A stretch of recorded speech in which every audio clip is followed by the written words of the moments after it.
This video is brought to you by ASTRO Gaming. Follow the link in the description on Black Friday weekend for huge discounts on ASTRO headsets and other gaming products. Battlefield 2042 has been out for a week now, depending on which version you decided to buy, and it's quite an interesting game. Battlefield is a long-standing first-person shooter franchise, and it's been my favorite among the plethora of competitors.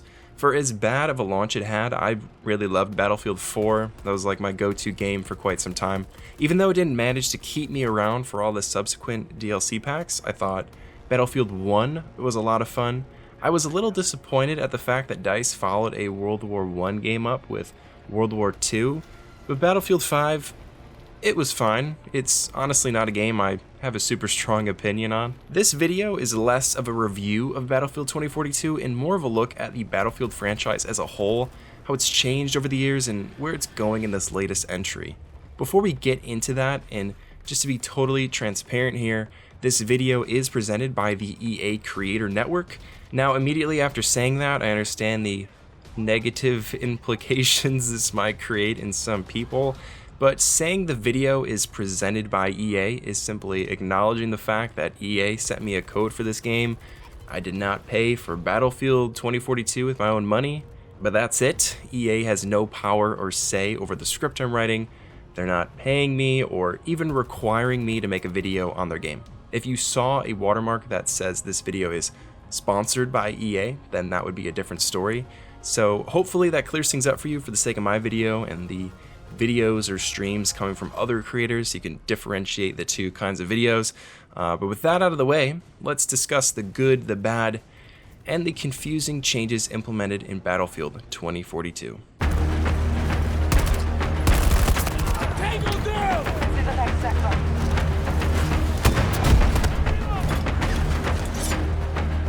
Right out the gate, let's waste no time and get to what everybody's talking about, the specialists. The class system involving medic, assault, engineer, support, recon, etc. have been replaced with specialist characters, each with their own unique backstory and abilities. The classes still technically exist, but they've been reduced to loadout presets, essentially. You can equip any gadget or any weapon on any class using any specialist you want. So if you want to rock a ghillie suit specialist with a shotgun and medkits, that makes no sense, but you can go right ahead and you can do that. This creates tons of freedom in selecting your loadout, which some players like, but many long-standing Battlefield fans hate this change for several reasons. Since everybody can equip whatever they want, it becomes more difficult to identify your teammates and players within your own squad. In previous Battlefield titles, finding teammates with ammo or medkits was significantly easier, as each class had a distinctive look.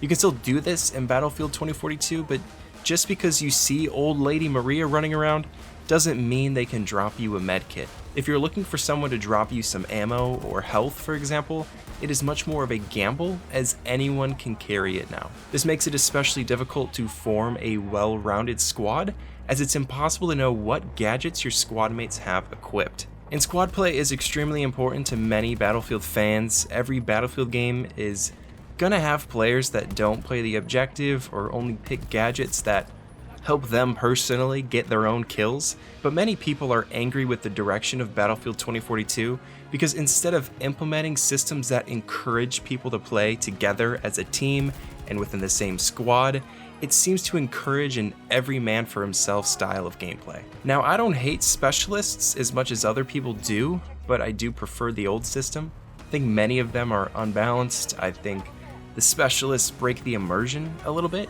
It's not nearly as bad as it was in the beta when we only had a couple to choose from, but seeing the same character models shooting at each other from the US and Russian sides, it does annoy me a little bit.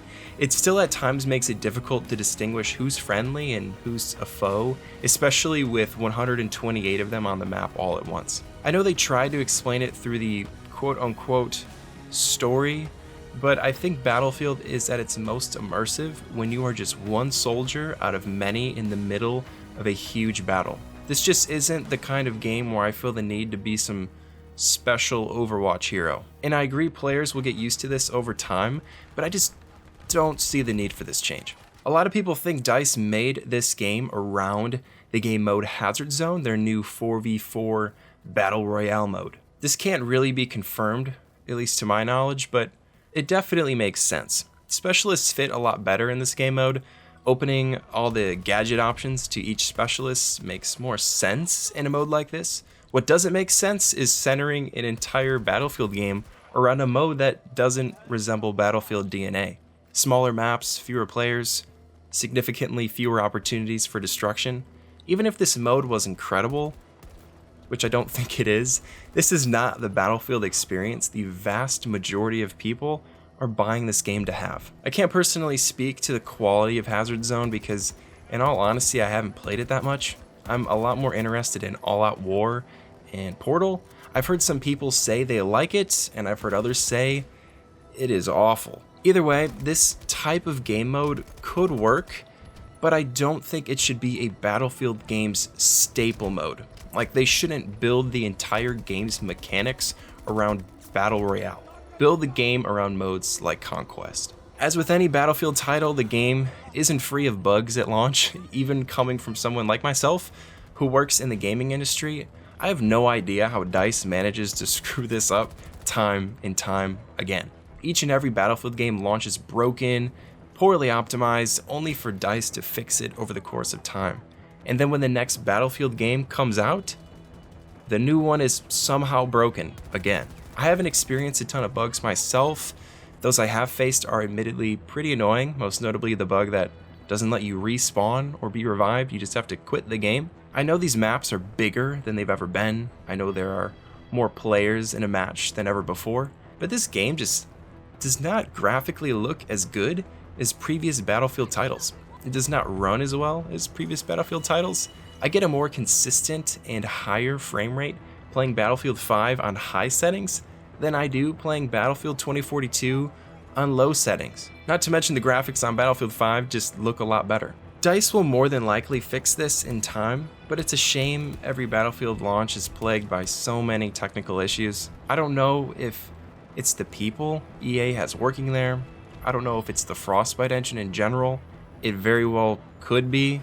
It's kind of unfortunate because I think Frostbite was built for this one freaking specific game, but it's just unacceptable. The other main game mode Battlefield 2042 has is Portal. Now, I think Portal is pretty cool, but it is hit with some pretty big oversights. For starters, if you load up Portal and play Battlefield 3 Conquest, for example, you are now playing Battlefield 3. This isn't like in BF4 when they had Battlefield 3 maps in it. Like, this is Battlefield 3 inside of this other game. And that means new features like the on-the-fly customization with the T key doesn't work. You can't go prone in bad company, for example. And the classes return to how they were in those previous games. The specialists are nowhere to be seen. Because of this, Portal offers players the core, classic, old Battlefield experience, which is great. Portal is fun to play. But the problem with Portal is that it simultaneously feels like its own game, but is also very much still stuck to Battlefield 2042's mechanics. It does deliver that classic Battlefield experience if that's what you're looking for, despite the fact that the maps and the player count are smaller than they are in All Out War, which is kind of the point of having this game, I feel like. But it is currently held back by All Out War's just awful UI. Equipping attachments is incredibly confusing, for example. You have to go through several menus to place your sight at the bottom of the 3 slots available. And this isn't a problem in All Out War or Hazard Zone because you can apply those attachments on the fly. But this feature isn't present in Portal, in such an oversight, in my opinion. Portal also makes the base game feel barren, as many of the weapons, gadgets, and game modes are exclusive to Portal, leaving the core 2042 game with a very small selection size of weaponry, especially when compared to previous Battlefield titles. I'm not saying Battlefield 2042 doesn't have a good amount of content necessarily, but that content is spread out and exclusive to different game modes, making all of them individually feel kind of barren.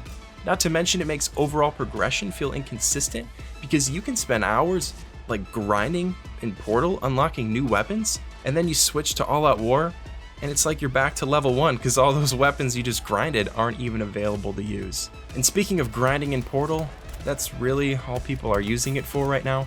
I'm not going to get too deep into this, but many players are exploiting the mode, filling them with these easy to kill bots to just grind XP, and unfortunately people who matchmake into these servers find out that they're now defenseless on this bot team and just get farmed by other players. So if you wanted to create cool battlefield scenarios like those seen in the trailer, you will likely not find them. As a matter of fact, I'm pretty sure DICE disabled XP on user-created servers to prevent this XP boosting. You know, the whole point of having this mode. Battlefield 2042 is also missing a ton of basic features like the scoreboard. There isn't nearly as much destruction present in this game. Many of the advanced movement and peeking over cover mechanics that were present in previous Battlefield games are just gone for some unknown reason. The UI speaks for itself. It is god-awful. There's also this weird bullet spread mechanic that I'm pretty sure was purposefully implemented that just makes players miss shots they're totally supposed to hit. This not only makes gunfights feel awkward, but basically removes skill from the game. There are just lots and lots of head scratchers here. DICE has removed so many features from previous Battlefield titles, many of which not even mentioned in this video, that literally had nothing wrong with them. With all that being said, Battlefield 2042 is still not some god-awful game, at least in my opinion. You can still definitely play this game with some friends and have a good time, but there is so much missed potential here. There are so many things DICE has done with the franchise that seem largely unnecessary. Battlefield 2042 lacks its own identity. All Out War, Hazard Zone, and Portal, they're all fine on their own, but they stretch out the overall Battlefield experience to essentially 3 completely different games. Do you want to play classic Battlefield?